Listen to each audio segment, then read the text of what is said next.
Film diawali dengan diperlihatkannya sekelompok orang yang sedang merampok di sebuah berangkas. Kelompok itu dipimpin oleh seorang pria yang bernama Parker. Dia dikenal sebagai orang yang jenius dan lihai dalam hal perampokan. My real name is Parker. Well, listen man, I'm not trying to make trouble, I'm just doing my part.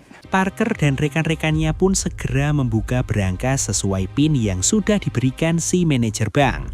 Pada saat aksi mereka berlangsung, datang seorang pria yang bekerja di tempat ini sebagai security. Kebetulan sedang libur dan datang ke tempat ini bersama keluarganya melihat ada beberapa mobil yang terparkir di depan tempat kerjanya. Si security bisa langsung menyadari bahwa sedang terjadi aksi perampokan. Bukannya melaporkan hal ini kepada kepolisian, si security justru berniat untuk mengambil kesempatan dengan akan merampok para perampok tepat saat mereka akan kabur. Oh my God.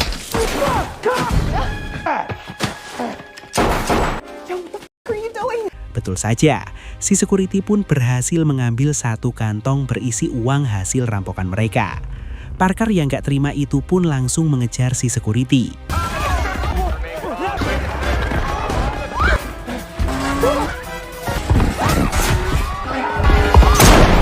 Setibanya di tempat pacuan kuda, Parker berhasil menembak si security dan mengambil kembali uang hasil rampokannya.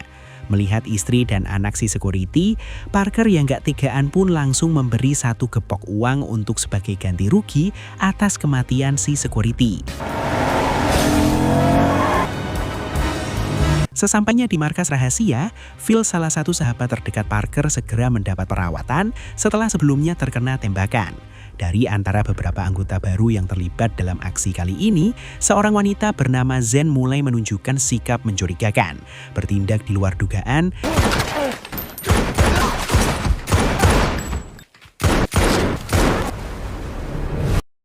Beberapa jam setelah Parker terjatuh ke sungai dan seluruh anak buahnya termasuk Phil tewas dibunuh oleh Zen, sang pengkhianat, Parker terbangun di hotel langganannya. Ia segera mengambil barang-barang pribadinya yang disembunyikan di balik dinding salah satu kamar. Setelah menyerahkan sejumlah uang sebagai ganti rugi atas kerusakan yang terjadi, kemudian, Parker menemui istri Phil untuk menyampaikan kabar kematian suaminya. Namun, kedatangannya tidak semata membawa berita duka. Ia juga datang untuk menggali informasi tentang Zen, sosok pengkhianat yang berada di balik tragedi tersebut. Diketahui bahwa Zen merupakan anggota baru yang direkrut oleh Phil dari luar jaringan Parker. Parker hanya ingin tahu dari mana Phil menemukan wanita itu. Di balik semua itu, satu hal sudah bulat dalam benaknya, menuntut balas atas kematian Phil, sahabat terdekatnya. Her name was Zen. She crossed disgrace. She shot Phil. Meski sempat tidak kooperatif, istri Phil akhirnya menyebutkan sebuah nama. Seorang pengusaha yang diyakini dapat menuntun Parker ke sosok Zen yang sebenarnya. Tepat sebelum Parker pergi, wanita itu berpesan dengan suara penuh amarah. "Pastikan kau menghabisi orang yang membunuh suamiku. Bunuh dia untukku." Kill her for me. Tanpa membuang waktu, Parker langsung menghubungi Groville, sahabat lamanya yang kini telah pensiun dari dunia perampokan. Berkat informasi tambahan dari Groville, Parker kini dapat melacak sang pengusaha yang diyakini mampu menuntunnya ke keberadaan Zen dengan jauh lebih cepat. "Aku akan lihat apa yang bisa kulakukan," ujar Groville sebelum sambungan terputus. Dan benar saja, Parker berhasil menemukan sang pengusaha dengan menyamar sebagai sopir pribadinya. Setelah mendapat sedikit tekanan, pria itu akhirnya bersedia membuka suara tentang Zen. Rupanya, Zen merupakan mantan anggota pasukan elit yang kini bekerja untuk seorang diktator kejam asal Amerika Selatan. Ketika sang pengusaha hendak membocorkan lokasi persembunyian Zen, situasi berubah. Tiba-tiba, pasukan pembunuh elit muncul diutus langsung oleh Zen untuk menghabisi Parker.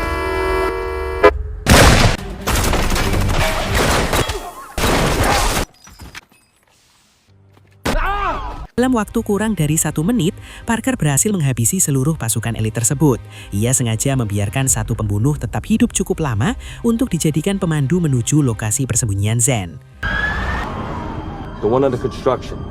Di sebuah bangunan kosong, Zen terlihat bersama Bosco, pria bertubuh gempal yang memegang peta denah lokasi untuk rencana perampokan berikutnya.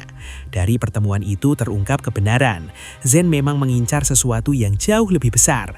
Nilainya fantastis, jauh melampaui hasil rampokan sebelumnya. Sejak awal, Zen hanya berpura-pura menjadi bagian dari tim Parker demi merebut seluruh uang hasil rampokan itu.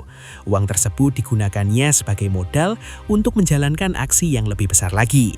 Sementara itu, Bosco dibayar mahal untuk mendapatkan peta dan detail lokasi target berikutnya. Tepat saat Zen hendak berangkat bersama Bosco untuk mengambil peta tersebut, Parker muncul. Kali ini ia datang bukan untuk bernegosiasi, melainkan untuk menuntut balas. Karena terlalu banyak bicara, Bosco langsung ditembak Parker tanpa ampun. Parker tak menyadari bahwa seluruh uang hasil rampokan sebelumnya telah lebih dulu ditransfer Zen kepada Bosco sebagai pembayaran untuk mendapatkan peta tersebut. Fucking shoot me! I needed him alive, you all that effort, all of that money is gone now. I fucking die! Saat Parker menuntut penjelasan atas alasan Zen membunuh sahabat serta anggota timnya, Zen akhirnya jujur dan menceritakan semuanya dari awal. Di negara asalnya di Amerika Selatan, terdapat sebuah harta karun legendaris bernama Lady of Arintero.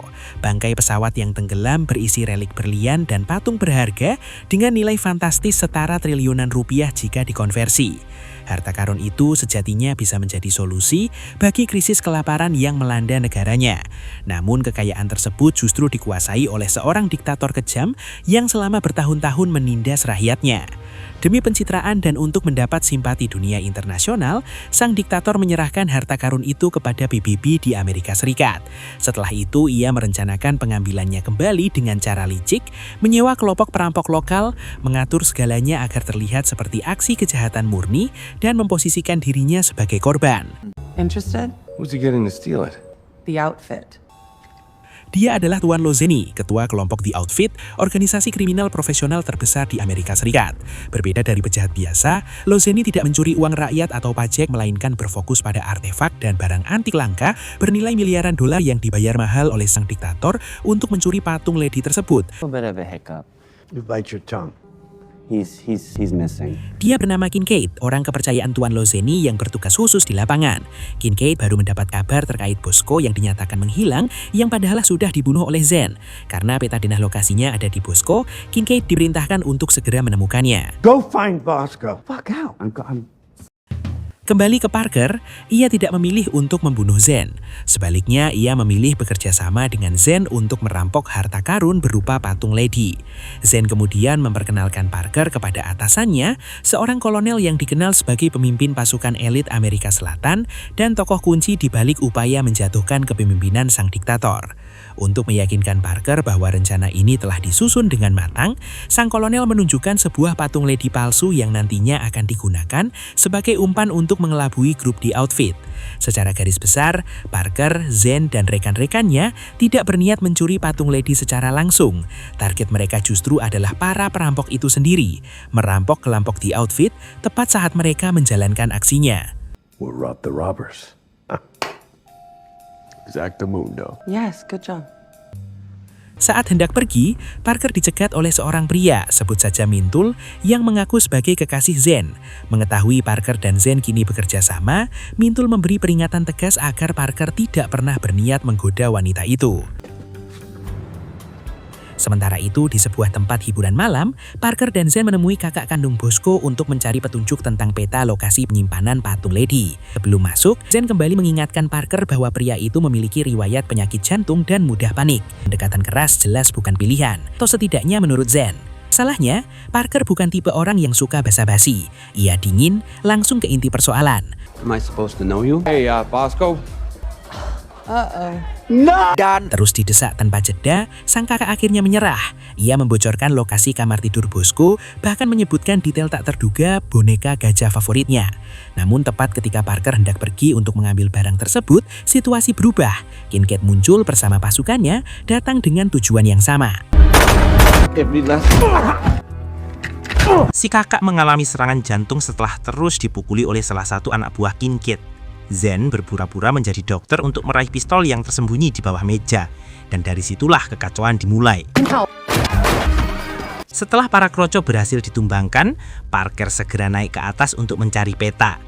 Begitu peta ditemukan, Kinkit muncul untuk merebutnya. Pertarungan pun tak terelakkan. Saat polisi tiba di lokasi, Kinkit kalah dan nyaris terjatuh. Parker sempat menyelamatkannya, namun ketika polisi masuk, Parker justru melepaskan genggamannya. Kinkit jatuh, selamat tapi gagal mendapatkan peta. Kabar kegagalan itu sampai ke telinga Tuan Lozini. Ia langsung menemui Kinkit yang tengah dirawat.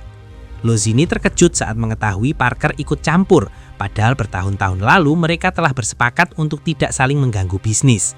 Kesepakatan itu kini batal dan permusuhan kembali dimulai. Parker kemudian membawa Zen menemui tim barunya, sahabat lama yang sebenarnya sudah pensiun. Ada Stan sang sopir, Brenda dan Ed pasangan ahli penyamaran, serta Groville, sahabat paling terpercaya. We good? So good. Go. Okay. Di hadapan Zen dan sang kolonel, Parker memaparkan rencana pencurian. Berdasarkan peta, patung Lady disimpan di lokasi dengan pengamanan pemerintah yang sangat ketat. Parker memilih membiarkan The Outfit mencurinya lebih dulu. Patung itu nantinya akan diangkut dengan kereta api, dan di sanalah Parker serta tim akan mengambilnya. Rencananya sederhana, Brenda dan Ed menyamar sebagai petugas stasiun untuk mempercepat laju kereta. Groville merusak sistem pengaman yang berfungsi memperlambat kereta. Maybe they have an inside man to smooth it along. We're not sure. Saat kecepatan melampaui batas, kereta akan anjlok di tikungan dan meluncur ke bawah. Stan sudah menunggu dengan truk untuk mengangkut patung Lady ke tempat aman. Ada truk kubu di dekat Stan, mendapatkan satu bukan masalah. I have a cube truck standing by. Stan, need to get us one. No problem. We should have 10 full minutes to load it up, get going. Waktu tersisa 24 jam sebelum eksekusi. Parker menyuruh semua orang pulang dan beristirahat. Ia sendiri menginap di hotel dengan kamar langganannya. Namun saat tiba, Zen sudah ada di sana, mengawasi setiap gerak Parker. Sesuai judulnya, Play Dirty. Keduanya berpotensi bermain kotor, menusuk dari belakang, seperti yang sudah Zen lakukan sejak awal. Parker sama sekali tak tergoda oleh rayuan Zen, dan justru itulah awal dari sesuatu yang tak terduga. Mateo, no! Disinilah Parker kini, diikat di sebuah tempat sepi oleh si Mintul yang diliputi rasa cemburu. Ia mencurigai Parker berniat makan-makan dengan pacarnya di hotel. Didorong kecemburuan, Samsul bahkan sudah melaporkan Parker kepada Tuan Lozini, sementara The Outfit tengah menuju lokasi ini. Tak lama kemudian Zen muncul untuk menyelamatkan Parker. Ia meminta Mintul berhenti bersikap egois dan tidak merusak rencana. Namun tepat setelah borgol Parker dilepaskan, The Outfit tiba lebih cepat dari dugaan. Terjadi baku tembak. Mintul tewas setelah dijadikan tameng oleh Parker bersama satu anggota The Outfit yang ternyata tak seberapa tangguh. Tak lama ponsel milik anggota itu berdering. Penelponnya adalah Tuan Lozini. Menyadari anak buahnya telah tewas, Lozini memperingatkan Parker agar tak ikut campur. Meski semua perampok mengakui kehebatan Parker, Lozini menegaskan organisasinya terlalu besar untuk dikalahkan sendirian. Lalu sambungan terputus. Tempat itu pun kembali sunyi. I run The Outfit. Point, people vanish. Parker terkejut saat Lozini menyebut pencurian patung Lady ternyata bukan besok, melainkan sekarang. Lupakan saja kawan, kau sudah kalah. You can forget it, pal. It's now. You lose. Parker segera menghubungi timnya. Brenda dan Ed langsung meluncur ke stasiun, menyamar sebagai petugas. Back up! Come on, let's go. There we go. All the way, all the way. Setelah mereka berhasil mempercepat laju kereta, giliran Groville merusak sistem pengaman. Namun pistolnya terjatuh, memaksanya bekerja dengan tangan kosong.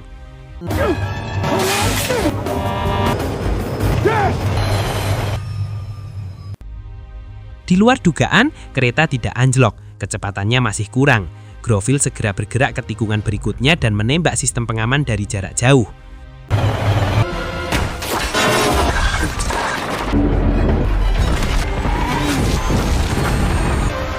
Kereta akhirnya jatuh. Parker dan tim mengambil kotak yang diduga berisi patung Lady. Namun isinya hanya tumpukan batu. Semua itu tak lebih dari jebakan yang dirancang Lozini untuk menghabisi Parker. Ada beberapa anak buah Lozini muncul, namun dengan cepat ditumbangkan. Parker dan tim segera meninggalkan lokasi. Keesokan harinya mereka kembali berkumpul untuk menyusun langkah berikutnya.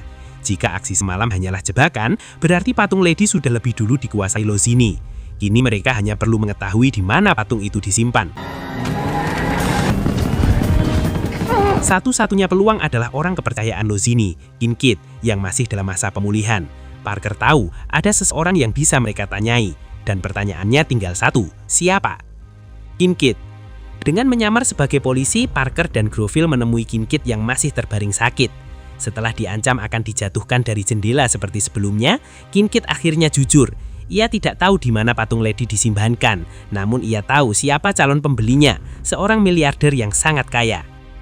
I'm a helpful little motherfucker. Sorry. If you could copyright a fucking... How was the steak? Tak lama kemudian Parker berhasil mengidentifikasi miliarder tersebut. Ia datang seorang diri dan menculiknya dengan mudah. Tanpa kekerasan, sang miliarder langsung mengaku bahwa patung Lady disimpan di sebuah berangkas pribadi berlapis baja tebal, nyaris tak mungkin ditembus. Transaksi jual beli akan dilakukan besok, artinya tak ada waktu. Parker harus mencurinya malam ini juga. Parker membawa sang miliarder ke markas untuk dijaga oleh Stan, sementara ia dan tim menuju lokasi berangkas. Believe me, it's impenetrable. Setibanya di sana, mereka langsung beraksi. Zen menyamar sebagai pejalan kaki yang tertabrak mobil. Saat satpam datang menolong, Zen memukulnya dari belakang. We'll help. Hands up, turn around, come on. Di saat yang sama di markas, Stan lalai menjalankan tugasnya. Ia tertidur akibat terlalu banyak minum. Kesempatan itu dimanfaatkan sang miliarder untuk kabur dan segera memberitahu Lozini tentang rencana Parker. What? No, just get back to your house. I'll send you some of my people. Yeah. Tanpa buang waktu, Lozini dan The Outfit langsung meluncur untuk mencegah pencurian. Namun mereka terlambat. Parker dan Groville sudah berada di dalam dan bersiap meledakkan pintu baja dengan dinamit.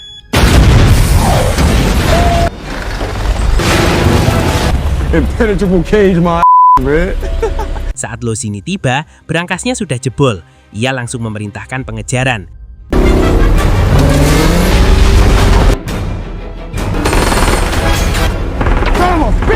Dalam kejar-kejaran, tali pengikat patung terlepas akibat tembakan. Parker terpaksa keluar untuk membetulkannya dan terlempar saat wahana kenaik menikung tajam.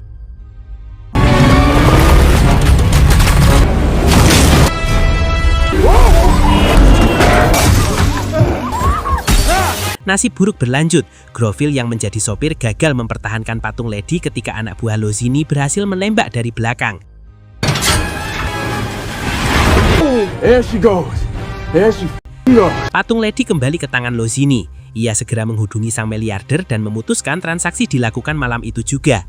Anak buah Lozini mendatangi rumah miliarder dengan membawa patung itu. Karena sudah larut dan jumlah uangnya miliaran, pembayaran ditunda hingga siang hari. Setelah mereka pergi, sang miliarder menikmati patung Lady. Namun ia segera menyadari patung itu palsu. Murka, ia memanggil pihak berwajib untuk membereskannya.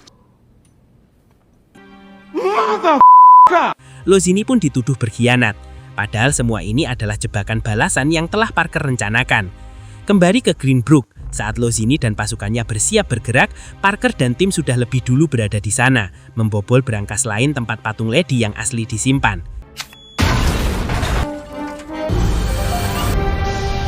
Give me the loading dock. All right.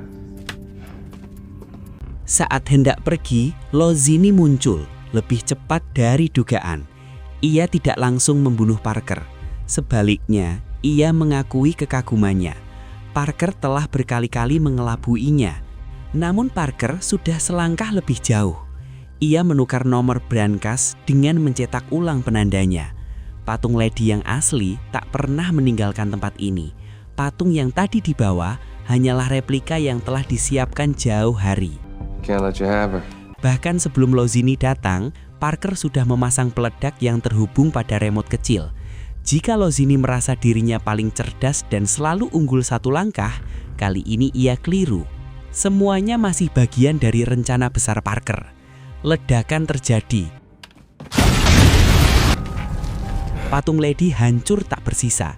Parker sengaja menghancurkannya demi menjatuhkan Lozini. Ia ingin membuktikan bahwa seorang diri pun ia mampu meruntuhkan organisasi sebesar itu. Why? Nobody tells me where I get to walk. Keesokan harinya, tim terlihat kecewa. Setelah kerja habis-habisan, mereka merasa tak mendapatkan apa-apa. Namun Parker menyimpan kejutan, beberapa butir berlian yang telah ia cabut dari patung Lady. Nilainya tetap besar, meski tak sebesar patung utuhnya. Ia membagi hasil itu kepada timnya. Thank you very much. This is amazing. Setelah semuanya selesai, Parker menemui Jane untuk menuntaskan urusan terakhir. Jane berterima kasih. Meski patung Lady telah musnah, rakyat di negaranya kini bisa bernapas lega. Sang diktator akhirnya ditangkap setelah terbukti terlibat pencurian bersama Lozini. Namun bagi Parker, belum semua usai. Jika Zen mengira segalanya telah berakhir, ia salah. Niat Zen memang ingin membebaskan rakyatnya, tetapi pembunuhan terhadap Phil, sahabat dekat Parker, tetap tak bisa dibenarkan. Parker telah berjanji pada istri mendiang untuk menuntaskan misi awalnya, apapun alasannya.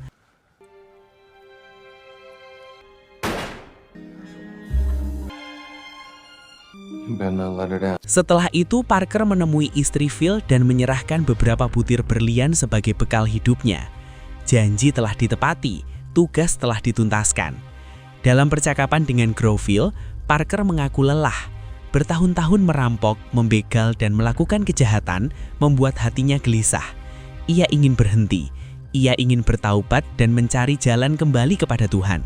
Keinginan itu muncul setelah ia tak sengaja mendengar satu kalimat yang mengguncangnya, bahwa Tuhan lebih menyukai pendosa yang bertaubat daripada ahli ibadah yang tak pernah merasa bersalah. Tamat, ending yang cukup merampokkan. Bagaimana pendapat kalian tentang film ini, Cok? Silahkan komen dan like-nya. Mohon maaf jika ada kesalahan-kesalahan apapun, tolong dimaafkan ya, Cok ya.